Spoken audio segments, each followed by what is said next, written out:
नमस्कार दर्शकों, YouTube के मेरे चैनल में आप सबका स्वागत है। आज मैं वीडियो लेकर आई हूँ मिथुन लगन व मीन राशि के लिए वर्ष 2025 का वार्षिक राशिफल। सबसे पहले आपको नववर्ष की बधाई कि वर्ष 2025 आपके लिए शुभ रहे, आपकी सारी मनोकामनाएं पूरी हों और माता रानी की कृपा आपके पूरे परिवार पर बनी रहे। अब हम देखते हैं कि मिथुन लगन व मीन राशि का क्या अर्थ है। यह आपकी लगन कुंडली है। पहले भाव में 3 नंबर लिखा है, इसका अर्थ है आपका मिथुन लगन। चंद्रमा दशम में बैठा है 12 नंबर में, इसका अर्थ है आपकी मीन राशि। यानी आपका कॉम्बिनेशन अगर मिथुन लगन व मीन राशि का बनता है तो आप ये वीडियो देखकर लाभ उठा सकते हैं। सबसे पहले ग्रहों की बात करें तो इस वर्ष के आरंभ में शनि महाराज भाग्यभाव में स्वराशि के होंगे और 29 मार्च 2025 को वो आपके दशम में चले जाएंगे, यानी अष्टमेश आपके दशम में चला जाएगा। वर्ष के आरंभ में देवगुरु बृहस्पति द्वादश में होंगे और 14 मई से लगन पर होंगे, जहां से उनकी दृष्टियां शुभ होंगी जो पंचम, सप्तम और नवम पर जाती हैं। और 20 अक्टूबर से लेकर 4 दिसंबर तक देवगुरु बृहस्पति आपके धन भाव में होंगे। यानी वर्ष के आरंभ में गुरु वृषभ राशि में और फिर मिथुन राशि में और कर्क राशि में, जिसमें कर्क राशि के गुरु आपके लिए शुभ है।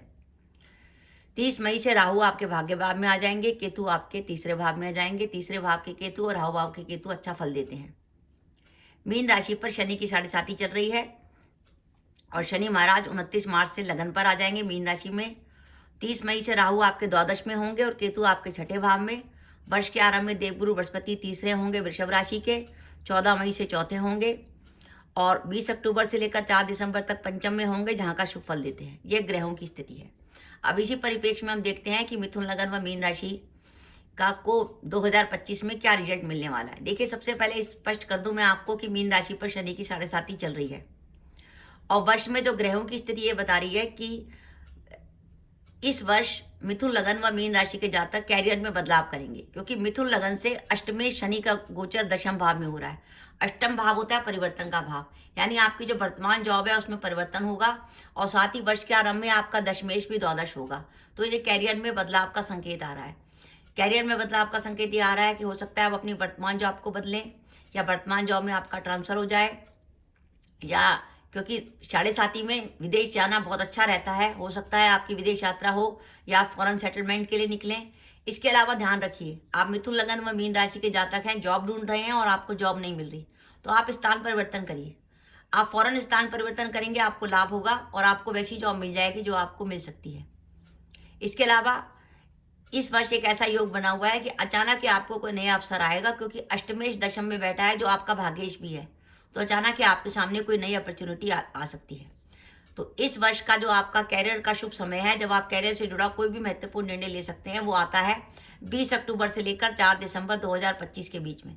तो आप मिथुन लगन व मीन राशि के जातक हैं, वर्ष में आपको कैरियर से जुड़ा कोई भी महत्वपूर्ण निर्णय लेना है तो उसका समय है 20 अक्टूबर 2025 से 4 दिसंबर 2025 के बीच में। वैसे अगर आपकी दशाएं बहुत शुभ चल रही होंगी, जैसे मिथुन की, जैसे बुध की, शुक्र की या शनि की, तो आप ये डिसीजन 14 मई के बाद भी ले सकते हैं। अगर दशाएं आपकी शुभ चल रही है बुध और शुक्र शनि की, तो आप 14 मई 2025 के बाद भी ये डिसीजन ले सकते हैं। लेकिन अगर आपकी दशाएं बिल्कुल ज़्यादा बढ़िया नहीं चल रही, तो आप डिसीजन लेने के लिए आपके पास समय होगा 20 अक्टूबर 2025 से 4 दिसंबर 2025 के बीच में, जब आप जॉब बदल सकते हैं, व्यापार में किसी नए काम की शुरुआत कर सकते हैं। ध्यान रखिएगा 20 अक्टूबर से 4 दिसंबर 2025। इस वर्ष ध्यान रखिएगा कि कैरियर में किसी प्रकार की जोखिम न लें और कई बार आपके सामने ऐसी स्थिति बनेगी कि आपके पास समझौता करने की संभावना बनेगी। विशेषकर वर्ष के आरंभ में जनवरी से लेकर 13 मई तक कई बार ऐसा स्थिति बनेगी कि आपको कैरियर में समझौता करना पड़ेगा। कई बार आपको ऐसा काम करना पड़ेगा जो आप नहीं करना चाहते, और 1 जनवरी से लेकर 13 मई तक कैरियर में किसी प्रकार की जोखिम न लें। आप मिथुन लगन व मीन राशि के जातक हैं और लंबे समय से प्रॉपर्टी में निवेश करने का सोच रहे थे, तो ये वर्ष प्रॉपर्टी में निवेश करने के लिए बहुत अच्छा है। आप इस वर्ष प्रॉपर्टी में निवेश करके लाभ उठा सकते हैं। 14 मई से देवगुरु बृहस्पति मिथुन लगन से लगन पर आ जाएंगे, जिसके कारण उनकी दृष्टि भाग्य भाव पर होगी और आपको मिलेगा भाग्य का साथ। और क्योंकि भाग्य भाव में राहु बैठा है, तो अचानक आपको जीवन में कोई नया अवसर भी मिल सकता है।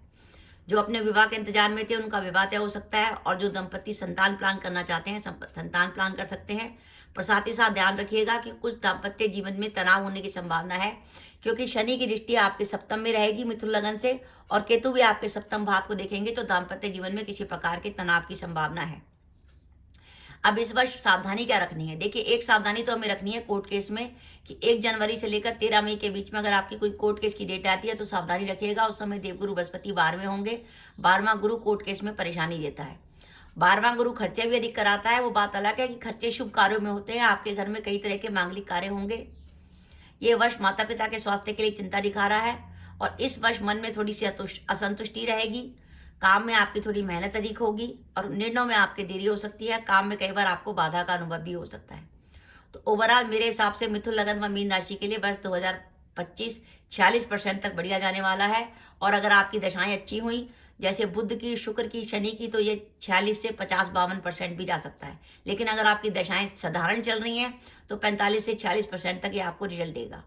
इस वर्ष हमें रेमेडी क्या करनी है? देखिए, शनि की 7.5 चल रही है, तो हमें शनि महाराज का उपाय करना है कि शनि से जुड़ी वस्तुओं का दान करना है। एक तो छाया दान करना है, और शनि से जुड़ी वस्तुएं जैसे लोहा, काला कपड़ा, उड़द की दाल, इन सब का दान कर सकते हैं। और राहु राहु राहु के लिए आप जो रेमेडी कर सकते हैं, क्योंकि मीन राशि से राहु 12वां है। 12वां राहु जो है कई तरह की कोर्ट केस वगैरह में परेशानी देता है। तो राहु के लिए आप बुधवार या शनिवार को बहते पानी में कोले प्रवाहित कर सकते हैं, और हर बुधवार को 4 मूली मंदिर में दान कर सकते हैं। उसके हरे पत्ते हटा लीजिएगा। गुरु कुछ समय के लिए आपके लिए नेगेटिव रहेंगे, तो गुरु के लिए आपको गुरुवार को पीली वस्तु का दान करना है, हल्दी, चने की दाल और पीला कपड़ा। और अगर आपको लगे कि वर्ष में आपका कोई काम रुक रहा है, आपके किसी कार्य की सिद्धि नहीं हो पा रही, और शनि महाराज आपके दशम में चल रहे हैं और शनि की 7.5 भी चल रही है, तो आप क्या कर सकते हैं कि शनि महाराज को प्रसन्न करने के लिए हनुमान जी को चूल्हा चढ़ा सकते हैं 8 शनिवार हनुमान जी को चूल्हा चढ़ाने के लिए आपको पुजारी से पहले बात करनी पड़ेगी। फिर आपको शनिवार के दिन सिंदूर, चमेली का तेल, चांदी का बरक, 5 मोतीचूर के लड्डू और पान लेकर मंदिर में जाना पड़ेगा। अपने सामने चूल्हा चढ़ाइए, सिंदूर ग्रहण कीजिए और ये 8 शनिवार लगातार करिए। 7.5 में जनरली डिप्रेशन वगैरह आ जाता है। अगर आप हनुमान जी का सिंदूर माथे पे लगाएंगे तो डिप्रेशन वगैरह से आप बचे रहेंगे, और आप जिस कार्य की सिद्धि चाहते हैं आपका वो कार्य भी हो सकता है। जैसे कई बार होता है, हम किसी जॉब को लेना चाहते हैं, वो जॉब हमें नहीं मिल पा रही है और जॉब मिलने में बाधा आ रही है, या बेरोजगार हैं, या व्यापार में कोई बाधा आ रही है, तो आप 7.5 चल रही है, बहुत अच्छा अवसर है। 8 शनिवार को हनुमान जी को चूल्हा चढ़ा दीजिए, शनि महाराज प्रसन्न हो जाएंगे, क्योंकि हनुमान जी की पूजा करने से शनि महाराज प्रसन्न होते हैं। तो दर्शकों, ये मेरा वीडियो था कि मिथुन लग्न व मीन राशि के लिए वर्ष 2025 46% तक बढ़िया जाने वाला है। और बाई चांस आपकी दशाएं शुभ हुई, बुध की, शुक्र की, शनि की, तो ये परसेंटेज 46 से 52% भी जा सकती है। तो दर्शकों, ये मेरा वीडियो था, आपको कैसा लगा? पुनः आपको नववर्ष की बधाई। अगर आप मेरे चैनल पर पहली बार आए हैं और आपने मेरे चैनल को अभी तक सब्सक्राइब नहीं किया, तो कृपया मेरा चैनल सब्सक्राइब कर दें, साथ ही बेल आइकन को भी दबा दें, जिससे जब भी मैं अपनी वीडियो अपलोड करूं उसकी नोटिफिकेशन आपको मिल जाए और आप मेरा वीडियो देख सकें। इसके साथ ही नमस्कार दर्शकों, जय माता दी।